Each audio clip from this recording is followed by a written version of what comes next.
네, 오늘은 이스라엘이 무엇과 같은가라는 제목으로 말씀을 전하겠습니다. 이솝 우화에 뱀의 머리와 꼬리 이야기가 있습니다. 하루는 그 뱀의 꼬리가 머리가 되고 싶었습니다. 시샘이 나가지고 자기야말로 앞장서서 인도할 자격이 있다라고 생각하고 말을 했습니다. 그 얘기를 듣고 뱀의 머리와 다른 몸통 부분이 말했죠. 너는 눈도 없고 코도 없는데 어떻게 우리를 인도하겠다는 말이냐. 그렇게 말해도 꼬리는 듣지 않았어요. 고집을 부리면서 결국 꼬리는 머리와 몸통을 이끌고 가다가 그만 절벽에서 떨어지고 말았어요. 길을 제대로 가려면 보는 눈이 있어야 되고요. 생각하고 판단할 머리가 있어야 되는 것이죠. 특히 앞에서 인도하는 자라면 더욱 그러한 것입니다. 지난주 호세아 6장 말씀에서 이스라엘의 착각 중 하나는 하나님이 못 보신다는 것이었습니다. 그러나 실상은 어땠습니까? 못 보는 것은 하나님이 아니라 그들 자신이었죠. 이스라엘 백성들은 영적으로 눈이 멀었고요. 귀도 어두웠고 마음으로 깨닫지도 못하는 무감각한 상태였습니다. 제대로 길을 갈 수가 없었다는 것이죠.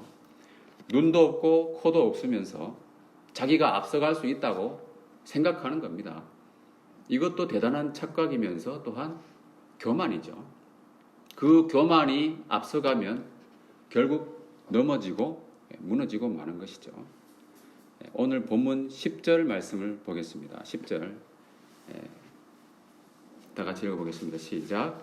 이스라엘의 교만은 그 얼굴에 드러났으니 그들이 이 모든 일을 당하여도 그들의 하나님 여호와께로 돌아오지 아니하며 구하지 아니하도다. 이스라엘의 교만이 그 얼굴에 드러났다고 되어 있습니다. 그래서 그들은 하나님께 돌아오지 않았고요. 하나님이 머리가 되셔서 자기들을 인도하려고 하는 것도 거부했다는 겁니다. 잠언 11장 2절 말씀에는 교만이 오면 욕도 온다는 말씀이 있습니다. 뱀의 꼬리처럼 자기가 앞서 나가겠다고 교만과 고집을 부렸다는 것이죠. 결국 어떻게 되었습니까? 아수르에게 멸망을 당하고 포로로 끌려가는 치욕을 당하게 되었죠. 교만이 오면 욕을 당하게 된다고 하는 그 말씀대로 된 것이죠. C.S. 루이스는 말하기를 가장 핵심적인 악이며 가장 궁극적인 악이 교만이라고 했습니다. 그리고 그 교만을 영적인 암이라고 표현했습니다. 이스라엘은 영적인 암에 걸린 상태였어요. 그 말은 뭡니까? 죽음과 멸망이 이제 시간 문제라는 것이죠. 그 영적인 암은 온 몸을 병들게 했고요. 또 모든 건전한 감각이 기능을 상실하게끔 만들었다는 겁니다.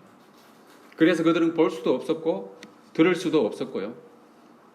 자기들이 병들었는지도 깨닫지 못했다는 것이죠. 이렇게 교만한 이스라엘의 모습은 결국 안으로는 내분에 휩싸였고요. 밖으로는 외세에 시달리는 그 내우외환의 위기에 처하게 되었습니다. 이러한 이스라엘의 모습, 하나님께서는 호세아 선지자를 통해서 비유적으로 표현을 하시면서 메시지를 전하신 것이죠. 스스로는 깨닫기 어렵기 때문에 선지자를 통해서 하나님께서는 말씀하시는 겁니다. 그래서 이 호세아서를 보면은 많은 비유들이 있습니다. 1장부터 3장까지 말씀해 보면 호세아와 그 아내 고멜과의 그 관계를 통해서 하나님과 이스라엘의 관계를 비유적으로 나타내고 있고요. 그 외에도 곳곳에 비유적인 표현이 담겨 있지요.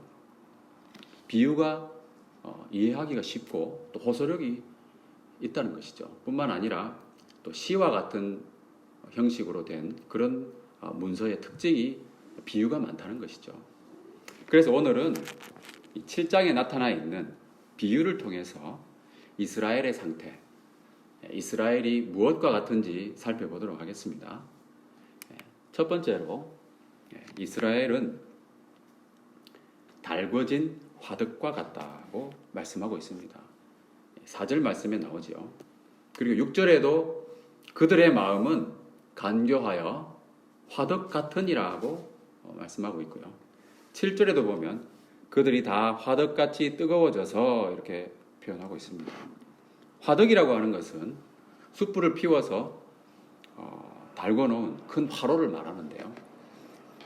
빵 굽는 화덕을 여기 성경에서는 이야기하고 있는데 모양은 다르겠지만 어떻습니까? 생각해보면 뜨거운 그러한 것인 것을 알 수가 있다는 것이죠. 생각만 해도 뜨겁죠. 그런데 4절 말씀에서 화덕을 말씀하시면서 간음하는 자라는 표현을 하고 있습니다. 갑자기 간음한다는 이야기가 나오는 것이 무엇인가? 여러 가지 세상적인 정욕을 대표적으로 말하는 것인데요. 간음한다고 하는 것은 특별히 은밀하게 이루어진다고 하는 것과 배반한다고 하는 그런 특징이 있습니다. 그래서 여기서는 특별히 인간의 욕심들 중에서 특별히 권력에 대한 욕구, 그러면서 배반한다는 모반에 대한 이야기를 말씀하고 있는 겁니다. 그래서 이 권력에 대한 욕구가 너무 지나쳐서 더 이상 억제할 수가 없는 그러한 상태가 되었다는 것이죠. 그래서 뱀의 꼬리처럼 권력욕이 지나쳐가지고 달궈진 화덕같이 되어버린 겁니다. 그래서 그들은 어떻게 합니까? 지도자들을 속여서 모반하고 죽입니다. 열왕기하 15장 말씀에 보면 이런 내용들이 기록되어 있는데요. 북이스라엘의 역사에서 여로보암 2세가 죽은 이후에 15년 동안에 5명의 왕이 즉위를 하는데 그 중에 4명이 모반 때문에 암살을 다 당했습니다. 이에 관한 내용이 오늘 본문 7절까지 기록되어 있다는 겁니다. 반역에 의해서 정변이 일어나고 권력이 바뀌는 것이죠. 반역이 일어나는 근본적인 원인이 무엇입니까?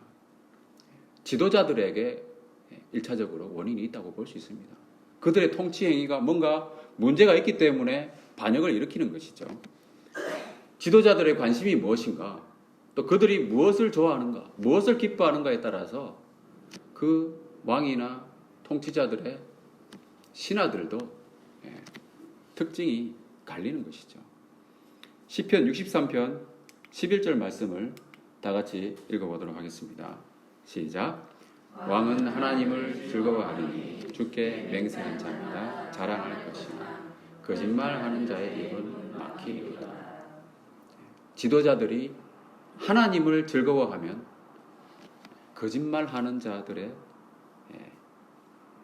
입도 막힌다고 말씀하고 있습니다. 그런데 오늘 본문 3절 말씀을 한번 보세요. 어떻습니까? 그들이 그 악으로 왕을, 그 거짓말로 지도자들을 기쁘게 하도다. 지도자들이 무엇을 좋아합니까?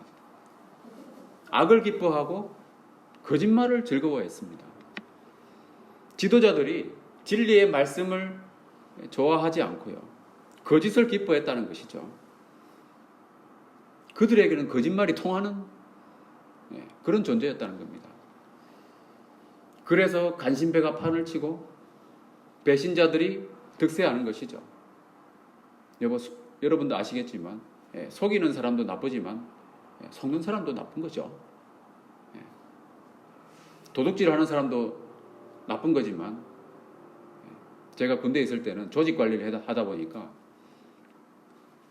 훔친 사람도 나쁘지만 잃어버린 사람이 더 나쁘다는 이야기가 있어요. 왜 그렇습니까? 괜히 자기가 잃어버려가지고 간수를 못해서 많은 사람들을 의심하게 만든다는 거예요. 그런 얘기가 있었습니다. 물론 그것을 어느 정도 나쁘다고, 누가 나쁘다고 다 비교할 수는 없겠지만 훔친 사람이 나쁜 거죠. 아무튼 속임이 통한다는 것이 문제가 있는 거예요. 그래서 그들의 모습은 어떤가? 달궈진 화덕과 같은 그런 사람들에 의해서 모반을 당하고 정변이 일어나고 망해버리는 거예요. 4절 말씀을 다 같이 읽어보겠습니다. 4절 말씀 시작. 그들은 다 간음하는 자라 과자에 의해 달궈진 화덕과 같도다. 그가 반죽을 뭉침으로 발효되기까지만 불 일으키기를 그칠 뿐이다. 이 하반절 말씀에 보면 그가 반죽을 뭉침으로 발효되기까지만 불 일으키기를 그칠 뿐이니라 했습니다. 빵을 반죽하는 그 잠깐에는 불을 떼지 않는다는 거죠. 그래도 화덕은 바로 식지 않잖아요. 열기가 아직 남아 있습니다. 반죽이 끝나고 발효되고 이제 빵 구울 준비가 되면 다시 불을 떼겠죠. 식히려고 불을 끈 게 아니라는 거예요. 그 말씀이 5절에 묘사되어 있는 거예요. 제가 읽어보겠습니다. 우리 왕의 날에 지도자들은 술의 뜨거움으로 병이 나며 왕은 오만한 자들과 더불어 악수하는도다. 왕의 날 뭡니까? 임금의 생일이나 즉위일 같은 기념일입니다. 모두가 축하하고 모두가 기뻐하는 그런 날인데요. 그 날에 장치를 베풀어서 모반하는 자들은 기회를 삼는 것이죠. 술의 뜨거움으로 병이 난다고 했습니다. 술 취하게 하고 정신을 잃게 만드는 것이죠. 잔치 좋아하고 술 좋아하고 모반하는 자들이 보면 아주 좋은 약점이기도 한 거죠. 지도자들을 배신하기 쉽고 이용하기 쉽다는 겁니다. 이때는 화덕이 잠시 식은 것처럼 보이는 것이죠. 그러나 그것은 식은 게 아니고 뭡니까? 빵을 구울 준비가 되면 다시 불을 떼기 위한 준비 과정이라는 겁니다. 모반의 여건을 조성하는 그러한 과정일 뿐인 것이죠. 그래서 6절, 7절에 보면은 그 화덕이 다시 달궈집니다. 6절, 7절을 한번 보시면 아주 그냥 리얼하게 표현이 되어 있죠. 술이 아직까지 깨어있지 않은 그런 새벽녘에 뜨거운 화덕처럼 기습하여 가지고 통치자들을 죽이는 장면들이 묘사가 되어 있습니다. 여기서 6절 말씀이 약간 어려울 수도 있는데요. 세 번역으로 읽어보도록 하겠습니다. 세 번역 다 같이 시작. 새 왕을 세우려는 자들의 마음은 달아오르고 밤새 그들의 열정을 부풀리고 있다가 아침에 맹렬하게 불꽃을 피워올린다. 세 번역으로 읽으니까 훨씬 쉽지 않습니까? 15년 동안 4번이나 이런 정변이 일어났습니다. 그런데 7절 마지막에 보면요. 그들 중에는 내게 부르짖는 자가 하나도 없도다. 아무도 하나님을 찾지 않는다고 말씀하고 있는 것이죠. 왜 이런 말씀을 하셨을까요? 하나님께서는 이런 어려움 가운데 누가 나를 찾고 있는가 보고 계신다는 거예요. 그런데 하나님께 부르짖는 것 같지만 하나님께 부르짖지 않고 하나님을 찾지 않는다는 거예요. 사람들은 자기 위주로 생각하잖아요. 나는 하나님을 찾는데 왜 만나주시지 않나. 근데 하나님 보실 때는 하나님을 찾는 게 아니라는 겁니다. 엉뚱한 길에서 엉뚱한 방법으로 하나님을 찾고 있다는 것이죠. 그 어려운 가운데 이스라엘 사람들이 여호와 하나님을 찾지 않았겠습니까? 바알도 찾고 이것도 찾고 저것도 찾고 하나님도 찾았겠죠. 그죠? 그러나 하나님은 아무도 찾지 않는다. 내게 부르짖는 자가 하나도 없도다라고 말씀하고 있다는 겁니다. 구원해 주시기 위해서 보고 계시는데 아무도 찾지 않는다는 거죠. 13절 하반절부터는 이렇게 나오죠. 내가 그들을 건져주려 하나 그들이 나를 거슬러 거짓을 말하고 14절에 넘어가서 성심으로 나를 부르지 아니하였으며 이렇게 나옵니다. 하나님께서 보실 때는 하나님께서 구원을 베푸시려고 이렇게 보시는 거예요. 그러나 아무도 찾지 않는다는 거예요. 구원을 베풀려고 해도 그럴 수 없는 상태입니다. 하나님을 성심으로 부르지 않기 때문이죠. 지난주 말씀 6장에서도 백성들의 회개가 불성실하다는 그러한 것을 알 수 있었잖아요. 오늘 말씀도 마찬가지입니다. 그들은 성심으로 부르짖지 않았고 하나님을 올바로 찾지 못하고 있었어요. 이렇게 이스라엘은 하나님을 찾는 것 같으면서도 올바로 찾지 못하는 모습, 이러한 모습에서 첫 언약의 한계와 새 언약의 필요성을 확인할 수가 있습니다. 여러분, 하나님을 찾는 올바른 길은 무엇입니까? 하나님을 찾는 올바른 길은 요한복음 14장 6절이죠. 다 같이 암송해 보겠습니다. 내가 곧 길이요. 시작. 내가 곧 길이요 진리요 생명이니 나로 말미암지 않고는 아버지께로 올 자가 없느니라. 이 말씀이죠. 그러니까 하나님께 정말 나올 수 있는 길은 예수님밖에 없다는 거예요. 율법을 받은 이스라엘조차도, 그죠? 하나님을 제대로 찾을 수 없었다는 거예요. 이스라엘의 마음은 달궈진 화덕과 같이 세상 정욕으로 충만했습니다. 뜨거워졌다는 거죠.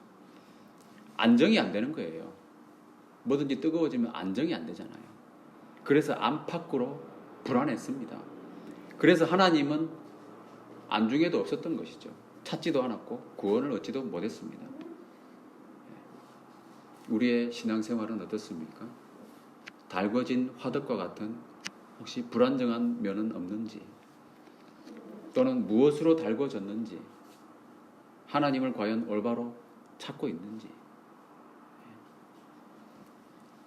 이스라엘과 같이 이 세상 정욕으로 달궈지는 것이 아니라 오직 성령님이 주시는 그 사랑과 믿음으로 충만한 저와 여러분 되시기 바랍니다. 이스라엘이 무엇과 같은가? 두 번째는요, 이스라엘은 뒤집지 않은 전병이다 라고 말씀하고 있습니다. 8절 말씀을 보면 에브라임이 여러 민족 가운데 혼합되니 그는 곧 뒤집지 않은 전병이로다, 이렇게 말씀하고 있습니다. 에브라임은 이스라엘의 대표 지파죠. 그래서 에브라임을 부를 때는 보통 이스라엘 전체를 부른다고 보시면 됩니다. 자, 뒤집지 않은 전병, 무엇을 의미하겠습니까? 고등어 2마리를 구울 때 작은 고등어가 큰 고등어에게 말했습니다. 엄마, 너무 뜨거워요. 그때 엄마 고등어가 뭐라고 했습니까? 돌아 누워.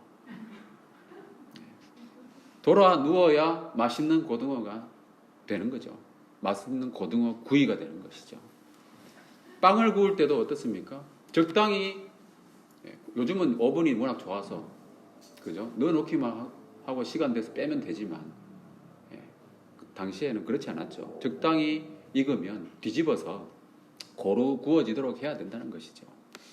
뒤집지 않으면 그러면 어떻게 됩니까? 전 많이 구워 보셨잖아요. 뒤집지 않고 있으면 어떻게 됩니까? 한쪽은 타고 한쪽은 아직 물기가 남아있죠. 익지도 않는다는 거예요. 반죽 그대로 있습니다. 너무 오래 놔둬버리면 아예 다 타버리겠죠. 자, 먹을 수 없는 전병이 돼버리는 것이죠. 음식은 먹을 수 없으면 어떻게 됩니까? 그냥 놔둘 수 없잖아요. 버려야 되는 거예요. 쓸모가 없는 존재이기 때문에 버려야 되고 결국 쓰레기통으로 가야 되는 거예요. 이스라엘이 뒤집지 않은 전병이라고 하는 것은요, 우선 쓸모없는 상태를 말하는 겁니다. 왜 그렇습니까? 왜 이스라엘이 쓸모가 없어졌습니까? 이스라엘이 쓸모가 있다고 하는 말은 무엇입니까? 하나님의 백성으로서의 사명을 말하는 것이죠. 그런데 이스라엘은 여러 민족 가운데 혼합되었다고 말씀하고 있어요. 그 말은 하나님의 거룩한 백성으로서의 역할, 그 사명이 이제는 더 이상 쓸모가 없어졌다. 하나님의 언약을 파기하였고요. 하나님의 백성으로서의 정체성을 상실했다는 것이죠. 출애굽기 19장 5절 6절 말씀 다 같이 읽어보겠습니다. 시작.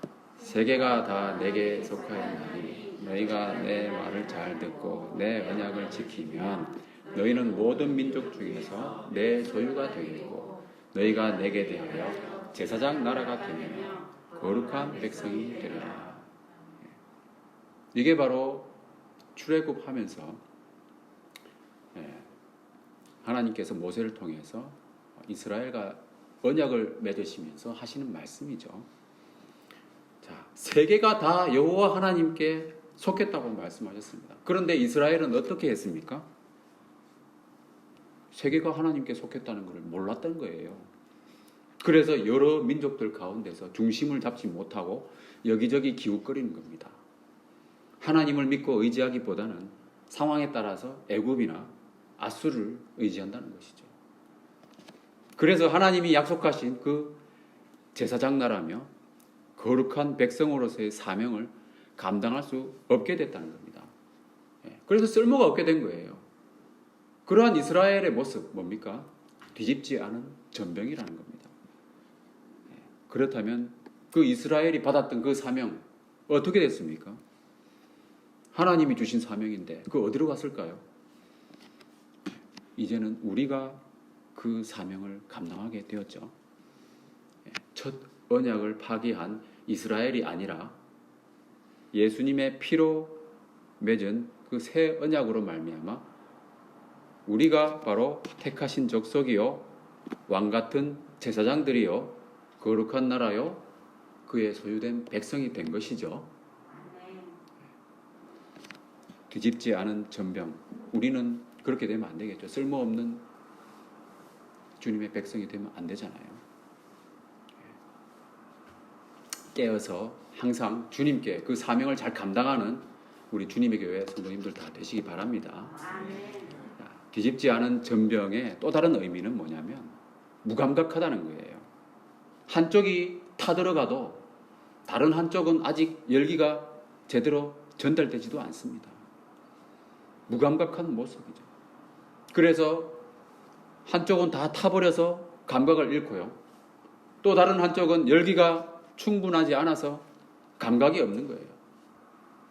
그래서 9절 말씀을 보면 이방인들이 그의 힘을 삼켰으나 알지 못하고 백발이 무성할지라도 알지 못하는도다. 외침에 의해서 국력이 쇠해도 깨닫지 못하고 있고요.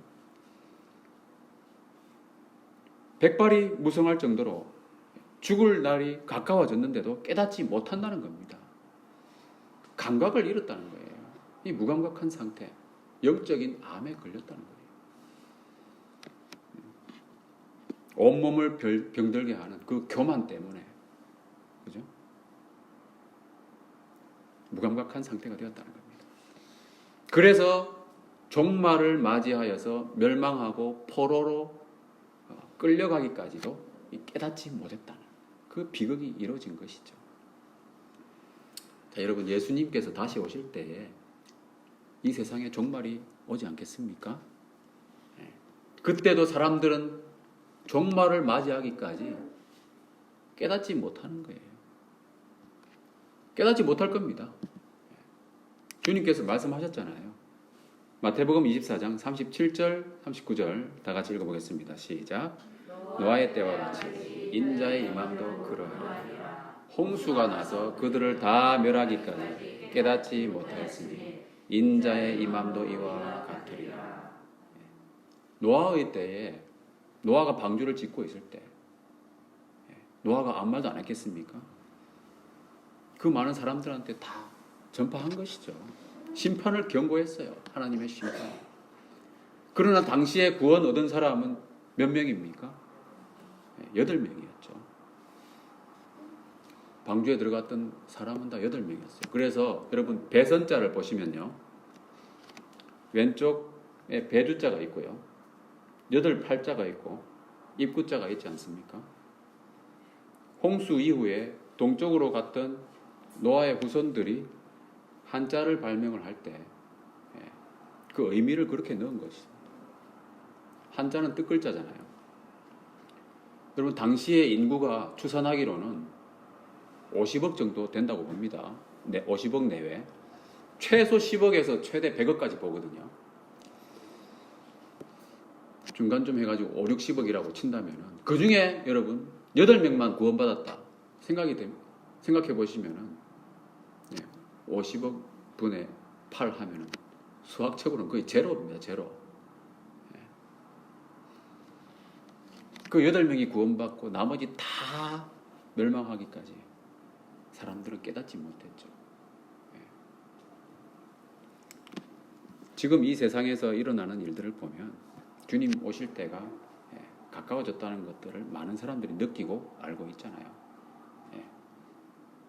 우리 그리스도인들만 알고 있는 거예요. 믿지 않는 사람들은 깨닫지 못하는 겁니다. 다 멸망할 때까지 깨닫지 못할 겁니다. 그래도 우리는 어떻게 해야 됩니까? 계속 전도해야죠. 노아가 그랬던 것처럼 하나님 말씀 전하고 심판을 경고하고 그렇게 해야 됩니다. 이스라엘의 멸망도 마찬가지였어요. 그들이 멸망하기 전까지 깨닫지 못했지만 호세아는 계속 말씀 전했잖아요. 그죠?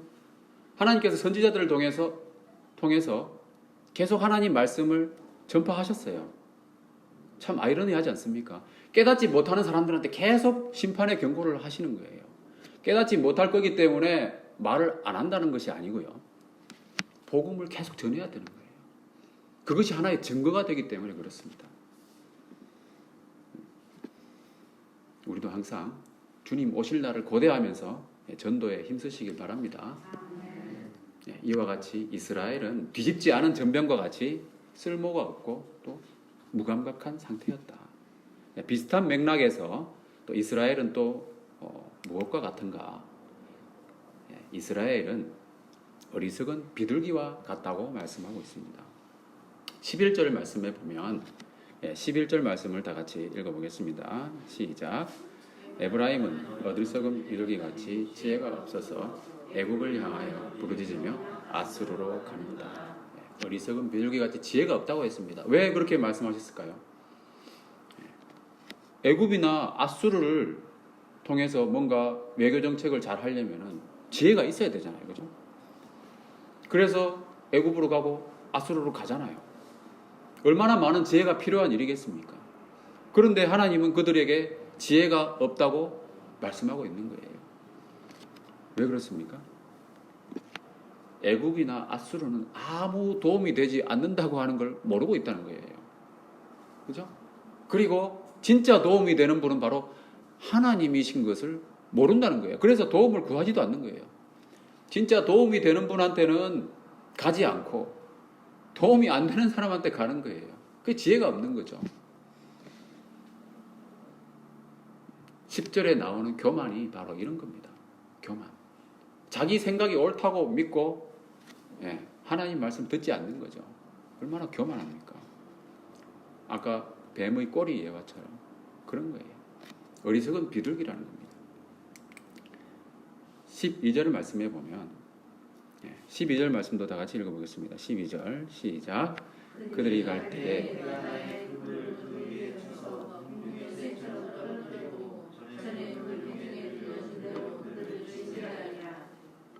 그들을 새처럼 잡고 징계하는 주체는 바로 하나님이시잖아요. 그죠?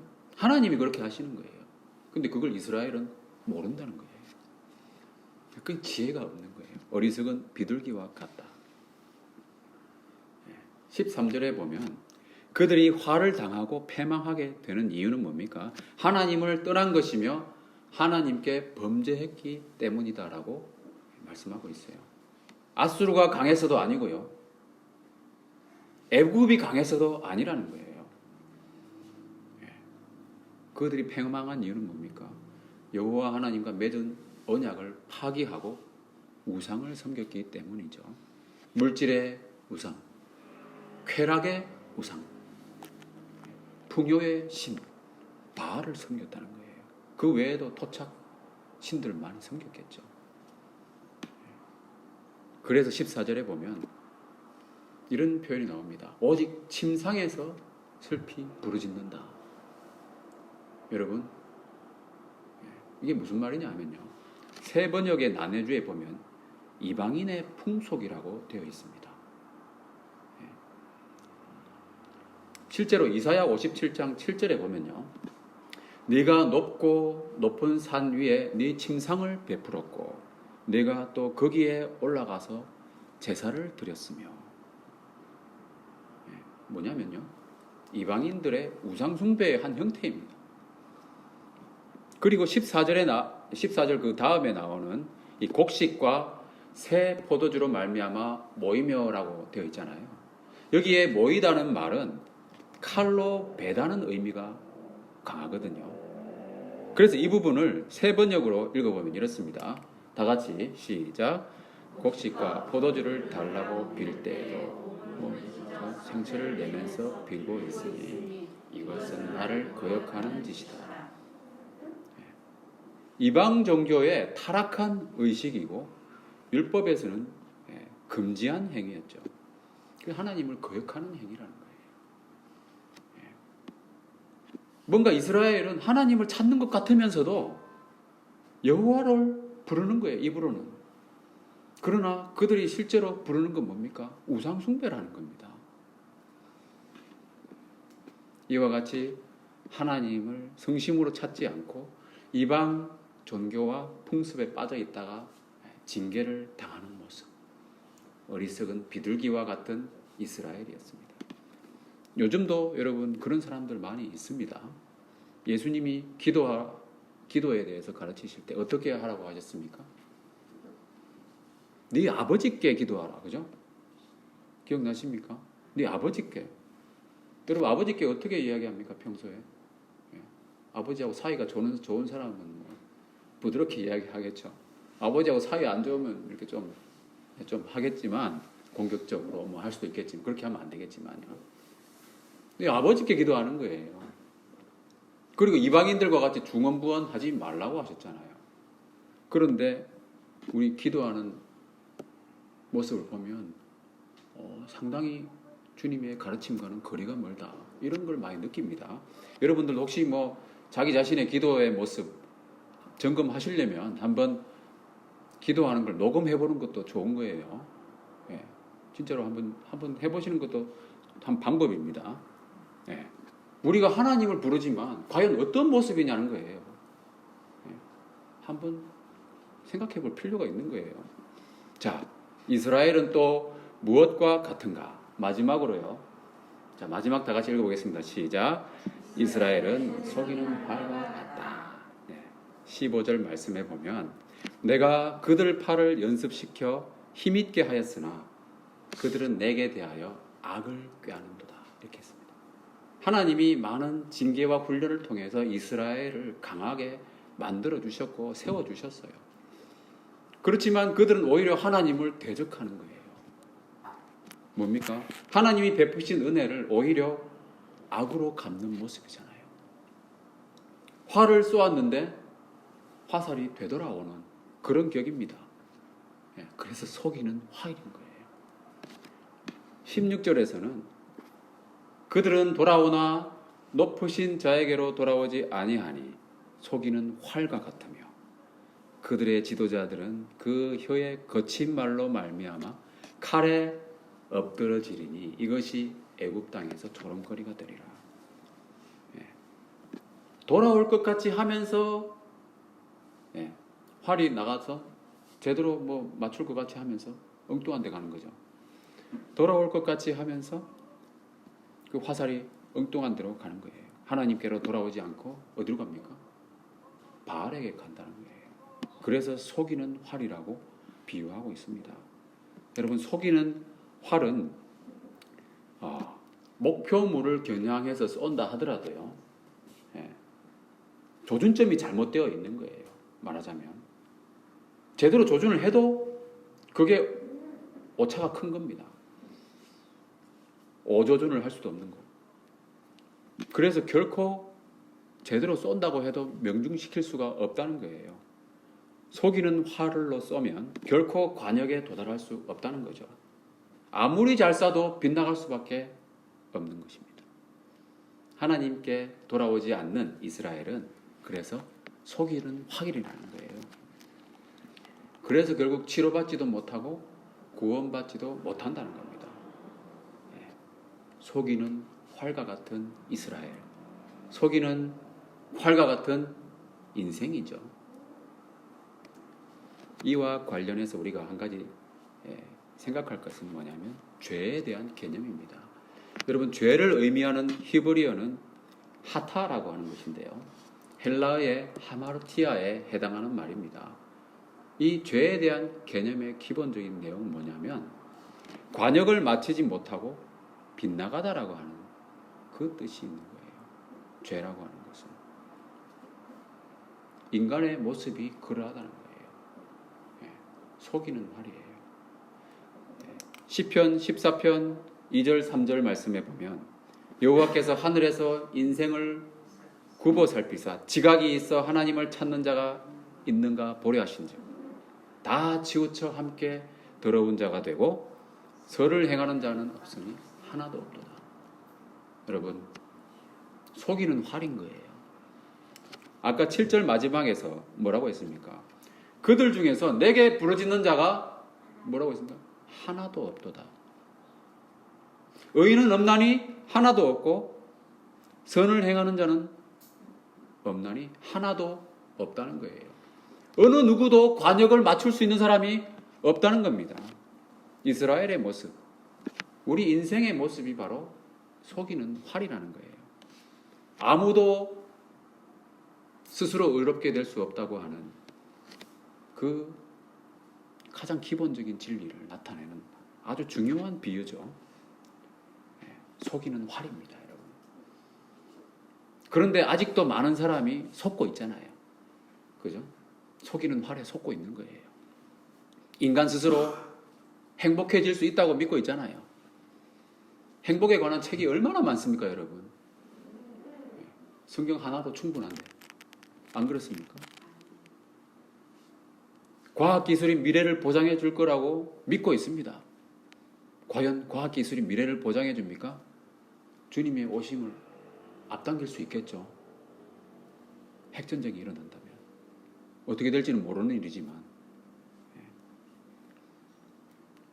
속이는 활이라는 거예요. 그래서 멸망하기까지 깨닫지 못합니다. 이것 또한 첫 언약의 한계와 새 언약의 필요성을 강하게 제기하는 말씀이죠. 우리가 그리스도 안에 있으면 어떻게 됩니까? 우리는 속이는 활이 아니라 완전한 정직한 활을 가진 줄 믿으시기 바랍니다. 16절 마지 보면은 그의 거친 말로 말미암아 칼에 엎드러진다고 했습니다. 여러분, 여기 보시면은 혀의 말, 그죠? 칼, 뭔가 유사성이 있어 보이지 않습니까? 잠언 12장 18절 말씀을 다 같이 읽어보겠습니다. 시작. 칼로 찌른 같이 함부로 말하는 자가 있거니와 지혜로운 자의 형은 양약하다. 혀의 말이 칼로 찌른다고 했어요. 그래서 말을 조심해야 되는 것이죠. 그런데 이 당시 이스라엘의 지도자들은 말을 함부로 했습니다. 그러다가 결국 실제로 칼을 맞았죠. 말을 잘못 사용하면요, 실제로 물리적인 피해를 입게 됩니다. 이것도 이스라엘의 교만의 결과입니다. 교만한 사람의 특징 뭡니까? 말을 함부로 한다는 것이죠. 그래서 사도 바울도 고린도전서에서 이렇게 말합니다. 고린도전서 4장 19절부터 20절 말씀 보시면 다 같이 읽어볼까요? 시작. 주께서 허락하시면 내가 너희에게 나아가서 교만한 너희의 말이 아니라 오직 그 능력을 알아보겠으니 하나님의 나라는 말이 있지 않고 오직 능력이 있습니다. 교만한 자의 말, 그죠? 대조되는 것이 뭡니까? 능력이잖아요. 하나님의 나라는 말이 아니고 능력입니다. 교만은 패망의 선봉이죠. 그 말씀처럼 이스라엘의 교만의 결과는 결국 패망이었고 또 치욕이었습니다. 그래서 16절 마지막에 어떻게 됐습니까? 애굽 땅에서 조롱거리가 되리라고 말씀하고 있는 거죠. 자기가 의지했던 그 대상으로부터 오히려 굴욕을 당하는 겁니다. 얼마나 비참합니까, 여러분? 예? 자기가 의지했는데 좀 잘 봐줄 수 없습니까? 잘 봐줄 수 없어요. 세상이 그런 거예요, 여러분. 의지하면 종이 되는 거고, 종이 되면 결국은 굴욕을 당하는 겁니다. 근데 우리가 하나님을 의지하면 어떻게 됩니까? 하나님의 종이 되면 어떻게 됩니까? 사무엘하 22장 31절 말씀 다 같이 시작. 하나님의 도는 안전하고 여호와의 말씀은 진실하니 그는 자기에게 피하는 모든 자에게 방패시로다. 하나님을 의지하면 우리는 오히려 영광을 얻는 거예요. 사람을 의지하면 어떻게 됩니까? 자기가 의지하는 그 사람으로부터 굴욕을 당하는 겁니다. 그 원리가 참 놀랍지 않습니까? 하나님을 의지하면 하나님은 우리에게 방패가 되어주시고 우리에게 영광을 주시는 거예요. 말씀을 정리하겠습니다. C.S. 루이스는요, 이 교만에 대해서 말하기를 사람이라면 누구도 자유로울 수 없는 악이라고 했습니다. 우리도 자유로울 수 없어요. 저도 스스로 그런 경우를 많이 느끼는데요. 제가 넘어지기 전까지는 내가 교만했다는 걸 잘 모르겠더라고요. 교만한 사람은 자기가 교만하는 걸 모르는 거예요. 자기가 교만하다고 하는 것을 깨닫기는 참 어렵습니다. 넘어지기 전까지는 그런 거예요. 그래서 항상 낮은 자세를 취하는 것이 필요하겠죠. 이스라엘도 이 교만 때문에 이 모든 악에 빠지게 되었고요. 패망과 굴욕을 겪었습니다. 하나님 앞에서 우리는 정말 겸손하게 성심으로 하나님을 찾고 의지하고 하나님께 피하는 그런 저와 여러분 되시길 주님의 이름으로 축원드립니다.